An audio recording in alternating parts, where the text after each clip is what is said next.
Quand j'ai commencé à bien maîtriser les hooks en React, à savoir le useState ou le useEffect par exemple, j'ai commencé à vouloir en apprendre plus afin de rendre mon code plus propre et d'éviter de dupliquer le code que je faisais dans mes projets. Et pour cela, à ce moment-là, j'ai découvert ce que c'était les custom hooks, soit en français les hooks personnalisés.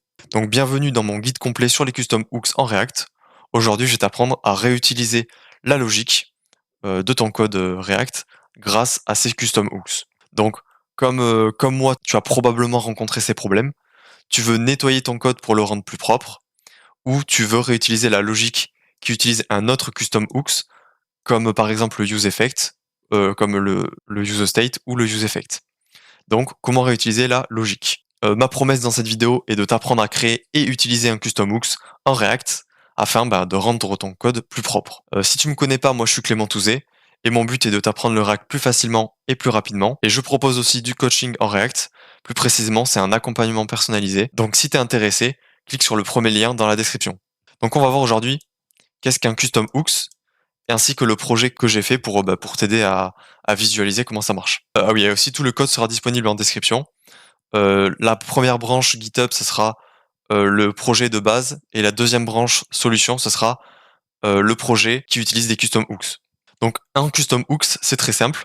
C'est tout simplement une fonction pour réutiliser du code sans le dupliquer en fait. Donc ça va te permettre par exemple, au lieu d'avoir deux fois un useState, donc c'est-à-dire un état dans deux composants différents qui fait la même chose, tu vas avoir un custom hooks qui utilise cet état, et les deux composants n'auront plus d'état mais auront un custom hooks qui permettra de retourner un état. Donc en fait ça équivaut à la même chose, sauf que tu as évité la duplication de ton état dans le composant. Donc maintenant je vais montrer le projet que j'ai fait pour te montrer un exemple concret. Donc là voici le site. Donc c'est un site qui affiche juste les noms d'hôtels.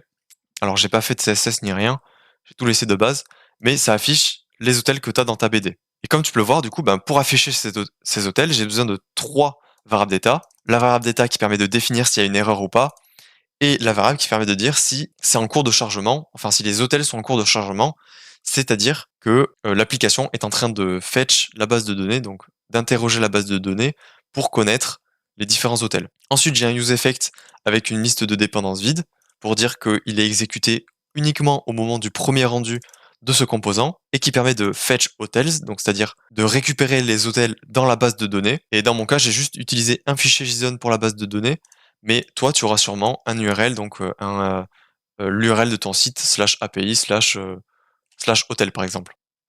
Ensuite, je récupère ces hôtels et je les mets dans la variable hotels, donc dans ma variable d'état hotels.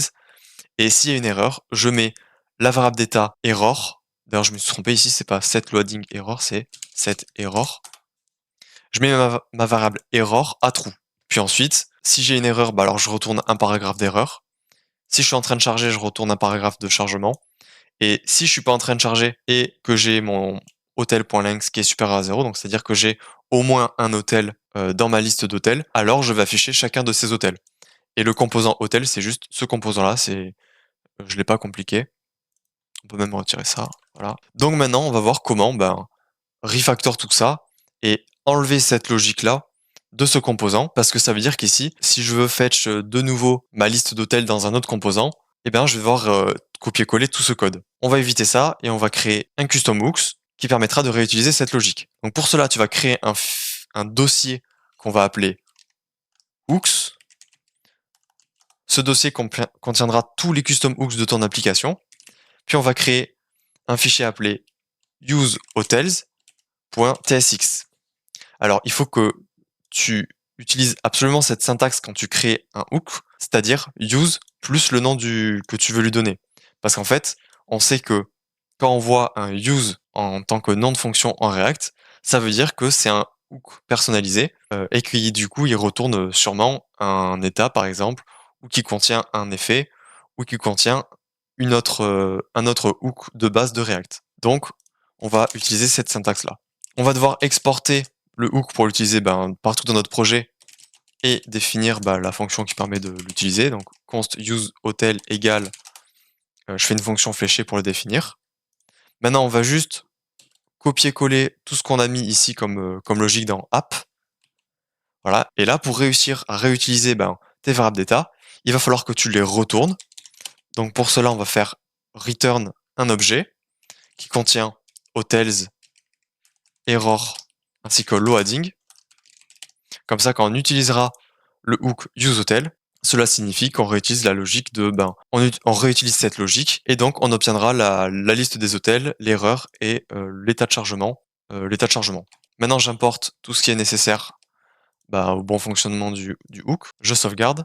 Et comme tu peux le voir, du coup, on n'a plus les variables d'état dans notre application app.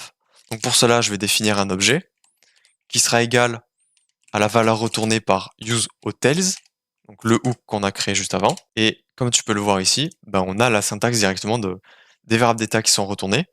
Donc je vais les définir, donc c'est-à-dire hotel, error et loading. Maintenant, à chaque fois que tu appelles ton useHotel, donc là j'ai juste fait un copier-coller, mais imagine que tu as un nouveau composant, au lieu que ce soit hotel, ce serait hotels par exemple, et qu'il utilise aussi ce useHotel, et en fait, ça va appeler du coup le useHotel, ça va redéfinir ces 3 nouvelles variables d'état, ça va redéfinir ce useEffect, puis te retourner la valeur de ces instances. Donc ça veut dire que là, tu peux réutiliser tes variables d'état dans un autre composant sans problème. Et maintenant, si je sauvegarde tout ça et que j'enlève cette dépendance ici, on peut voir que j'ai plus d'erreur. Et en retournant sur le site, on peut voir que j'ai le loading avec mes variables d'état qui sont affichées correctement. Donc voilà, ça c'était pour le projet. Tu pourras retrouver le code dans mon GitHub.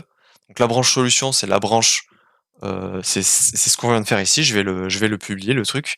Et la branche de base, c'est la branche, c'est le code du projet de base avant qu'on fasse le refactor. Donc on a vu dans cette vidéo qu'est-ce que c'est qu'un custom hooks, et on a vu comment extraire la logique d'un composant dans un custom hook. Et je termine par te dire que si t'as des questions ou que tu es intéressé par rejoindre ma communauté de développeurs web, je te laisse cliquer sur le lien Discord dans la description. En plus de ça, j'ai lancé il y a pas longtemps, enfin là j'ai lancé cette semaine les appels du samedi, donc ça consiste à avoir un appel de 1 heure ou 1 h 30 environ, où tu peux me poser toutes les questions que tu veux, et ça se déroule du coup le samedi matin.